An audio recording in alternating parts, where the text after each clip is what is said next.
So ఇంకా ఏమాత్రం ఆలస్యం చేయొద్దు. ఐ రిక్వెస్ట్ మిట్టపల్లి సురేంద్ర గారిని మాట్లాడవలసిందిగా రిక్వెస్ట్ చేస్తూ ఉన్నాం. పాట ఏదైనా ఎమోషన్ మాత్రం ఆయన సొంతం అన్నమాట.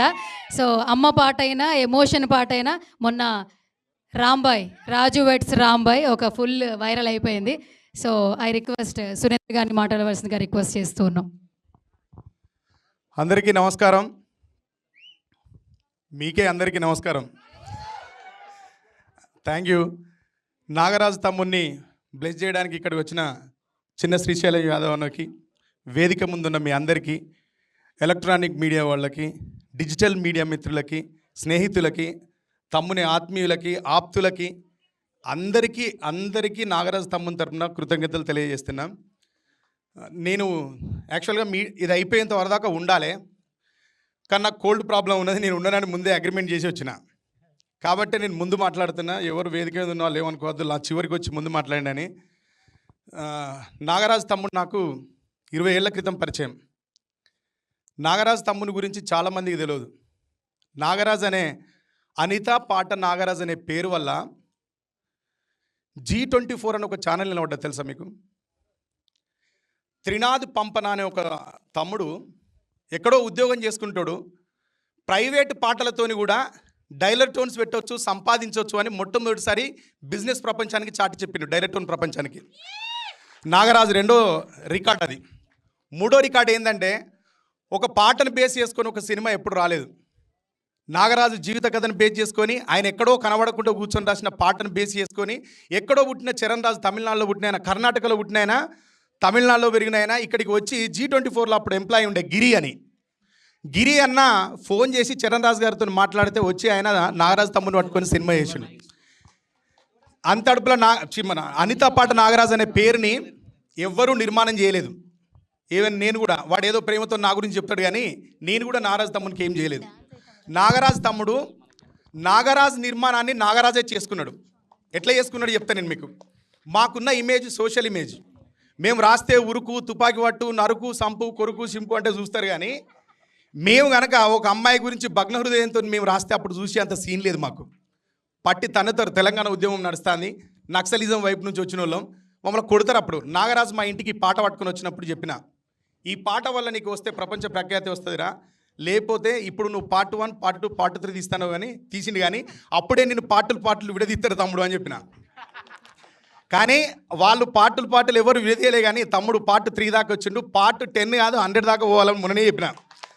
ఎందుకు చెప్పిన అంటే ఈయనకో ఇన్ డౌట్ ఉన్నది, నేను ఎదుగుతానా, ఈ పాట ఎవరైనా రాస్తే వింటారా అంటే ఎవరైనా వింటారు. హ్యారీ పోటర్ సినిమా స్టార్ట్ అయినప్పుడు తెలుసా ఇన్ని పాటలు వస్తుందని ఎవరికైనా? బాహుబలి స్టార్ట్ చేసినప్పుడు రాజమౌళి గారు కూడా అనుకున్నాడు రెండో పాట తీద్దాం, తీసిరు కదా. నీ పాట కూడా వింటారు తమ్ముడు, తీయాలని చెప్తాను. ఇప్పుడు కూడా నీకు అదే విజ్ఞప్తి చేస్తున్నా తమ్ముడు, నువ్వు తప్పకుండా రాయాలి దాన్ని. అప్పుడు నాగరాజు తమ్ముడు ఏం చేసినంటే, నాలాగా తెలంగాణలో సోషలైజ్డ్ పోయం రాస్తున్న అందరి దగ్గరికి తిరిగి విసుగొచ్చి లలిత ఆడియోస్ కంపెనీలో పాట ఏదో ఆల్బమ్ కంపోజ్ చేస్తానంటే పబ్బు సతీష వచ్చిండు ఆయన. పబ్బు సతీష్కు చప్పట్లు కొట్టాలి, గట్టిగా చప్పట్లు కొట్టాలి ఆయనకి. ఎందుకు చప్పట్లు కొట్టాలంటే నాగరాజు నిర్మాణంలో అంతో ఇంతో ఈ పునాదికి రాళ్ళెత్తింది ఆయననే. ఈ అన్నకు చప్పట్లు కొట్టారు. కమలాపూర్ ఈటలేంద్ర అన్న ఊరైన ఈయన సహాయం తీసుకొని తమ్ముడు జేబుల నుంచి ఒక 12,000 అప్పుడు ఖర్చు పెట్టి లలిత ఆడియోస్ వాళ్ళతో కలిసి పాట తీసిండు. ఆ పాటకు డబ్బులు ఈయనే పెట్టుకున్నాడు. ఈయన కొంత పెట్టుకున్నాడు, నాగరాజు కొంత పెట్టుకున్నాడు.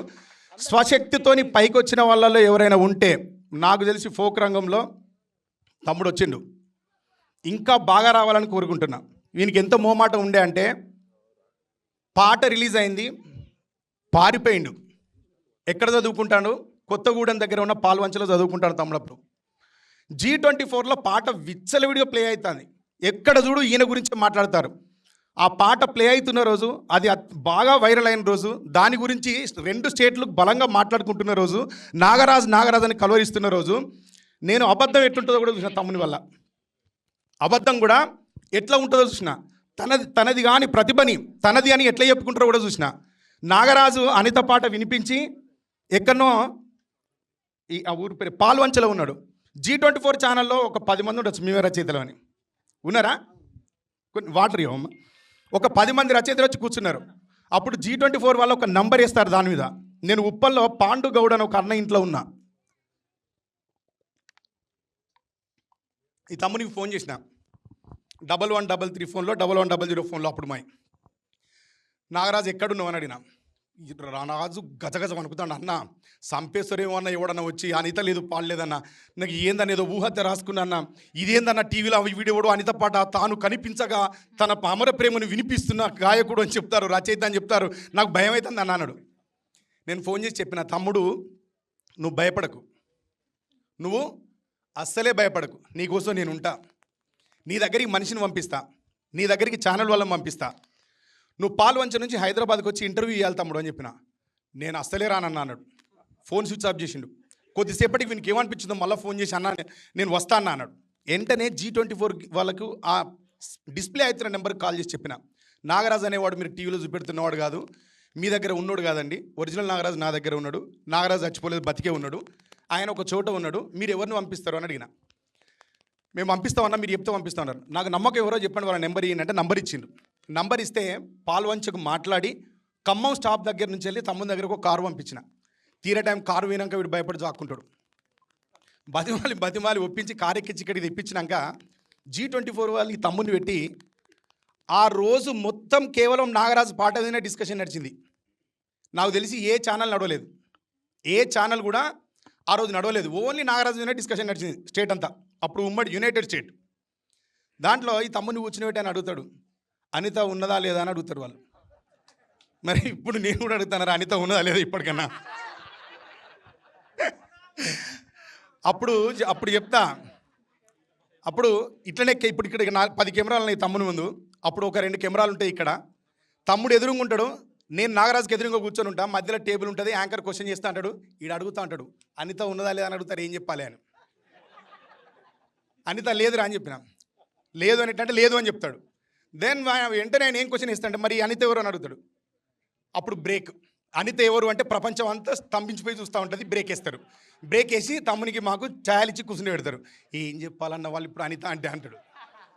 ఏం చెప్పకరా, వంశీకి గోదావరి ఎట్లనో, నాయుడుకు ఎంకి ఎట్లనో, నాకు అనిత అట్లా అని చెప్పరా అని చెప్పిన. మీరు కావాలంటే G24 ఛానల్ ఉంటే చెక్ చేసి చూడండి, ఇదే ఉంటుంది నాగరాజు చెప్పింది. ఇదని అప్పుడే ఈయనకు పార్ట్ 2 కూడా చేస్తే ఇట్లా చేయమని ఒక ఐడియా ఇచ్చిన. నాయుడుతో ఎంకిల వంశీ గోదారిలా నేను అనిత పార్ట్ 2కి ఒకవేళ ప్లాన్ చేస్తే చేసుకోరా ఇట్లా చేసి ఇచ్చినాం. ఇదంతా మీకు ఎందుకు చెప్పిన అంటే నాగరాజు స్వచ్ఛమైనోడు అని చెప్పడానికి చెప్పిన. ఆ రోజు నాగరాజు దగ్గర కల్ముషం లేదు. ఈరోజు ఇంత పేరు సంపాదించి, ఇంత బ్రేక్ వచ్చి, ఇంతమంది ఇంత కుటుంబాన్ని సంపాదించుకున్నా కూడా నాగరాజు తమ్ముడు మా ఇంటికి వచ్చిన రోజు ఎట్లున్నాడో 20 ఏళ్ల క్రితం, ఈరోజు కూడా నాగరాజు అట్లే ఉన్నాడు. కాబట్టి నాకు రిస్క్ అయినా నీకోసం ఎందుకు వచ్చిన అంటే నీ మంచితనం కోసం, నీ నిజాయితీ గురించే వచ్చిండ్రా నాగరాజు. ఎందుకంటే ఇంక ఇక్కడ మాట్లాడడానికి ఏం లేదు. ఈ వేదిక మీద మాట్లాడే అవకాశాన్ని, ఇంతమంది పెద్దల ముందు మాట్లాడే అవకాశాన్ని నాకు కల్పించినందుకు నీకు ప్రత్యేకంగా ధన్యవాదాలు తెలియజేస్తున్నా. ఇక్కడ దాకా వచ్చి తమ్ముని బ్లెస్ చేసిన మా అందరికీ, ఆత్మీయులందరికీ, ఎస్పెషల్లీ వరంగల్ టీం అందరికీ పేరు పేరున కృతజ్ఞతలు తెలియజేస్తున్నా. తమ్ముని వెనుక పనిచేసిన నిర్మాత మేడం, ఆమె ఎవరు యాక్టర్ సార్ బోలే sir, sorry really hero. Try చేయలేదు కానీ మావాడు చేస్తే హీరో అయ్యేటోడు, ట్రై చేయలేదు కానీ చేస్తే 100% హీరో అయ్యేటోడు. ఒకరోజు నేను అమెరికాలో ఉన్నా, ఏదో పాట చేసిండు, చూసి రిటర్న్ ఫోన్ చేసిన, సార్ నువ్వు స్క్రీన్కు చాలా అన్యాయం చేసినావు, నువ్వు మ్యూజిక్ కంపోజర్గా, లిరిసిస్ట్గా, సింగర్గా ట్రై చేసినావు, కానీ యాక్టర్గా ట్రై చేస్తే చిరంజీవి గారిలో మంచి పేరు వస్తారని చెప్పినాను. Thank you. ఎవరో సినిమా పోనీ ఇప్పుడైనా కంగ్రాట్స్ చెప్పండి, మావాడు యాక్టర్ అవుతాడు. Thank you. కాదు, ఒక్క నిమిషం సార్, లాస్ట్లో ఒక్క నిమిషం. సో ఇంత మంచి స్పీచ్ ఇచ్చారు కాబట్టి మెట్టపల్లి గారు అనగానే మాకు ఒక చిన్న వాటర్ ఇక్కడే ఒక్క లైన్ సార్, ఒక్క లైన్, అందరి ఫేవరెట్ అగో వాటర్. ఓకే, ఎస్, అదిగోండి అక్కడి నుంచే వస్తుంది. చాలా మంది రాజులు వెయిట్ చేస్తున్నారు రాంబాయ్ కోసం. ఒక్క లైన్ సార్, ఒక్క లైన్. అయ్యో చూడండి, ఇటు నుంచి మొదలు పెడితే కేఆర్ క్రాంతి తమ్ముడు వచ్చిండు, ఇప్పుడే తమ్ముడు చిన్ని చరణ్ వచ్చిండు, నర్సన్న వచ్చిండు, మధుప్రియ ఉన్నది, బోలే సార్ ఉన్నాడు, వాసు ఆర్ట్స్ అని ఉన్నాడు, ఎంతమంది మా వరంగల్ సీన్ అని అందరికి, తమ్ముడి బుల్లెట్ బండి వాడు ఉన్నాడు, ఇంతమంది ఉన్నారు మాట్లాడేవాళ్ళు, పాడేవాళ్ళు. మంచి ఇళ్ళతో ఎంజాయ్ చేయండి. మా కోసం ఒక్క లైన్ సార్, ఎంత చెప్పినా కూడా రాంబాయి పాట ఒక్క లైన్ సార్ మా కోసం. ఏం పాట పాడాలి చెప్పండి. రాంబాయి నీ మీద నాకు మనస. రాంబాయా అమ్మ పాట? రాంబాయ్ అంటే అమ్మకి ఎవరు అభిమానులు లేరా ఆయన గింత దారుణమా? అమ్మ పాట అయినా ఓకే, మాకు ఏదైనా పర్లా, మీరు పాడితే చాలు.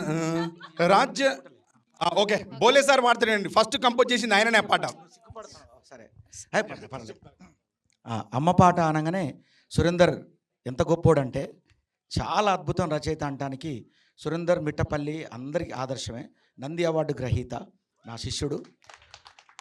కురిసేవాన చినుకులకు నీలి నింగి అమ్మ, ములిసే పచ్చని పైరులకు నేల తల్లి అమ్మ, వీచే చల్లని గాలులకు పూల కొమ్మ అమ్మ, ప్రకృతి పాడే పాటలకు ఎలకోయిల అమ్మ, సృష్టికి మూలం అమ్మతనం, సృష్టికి మూలం అమ్మతనం అన్నాడు.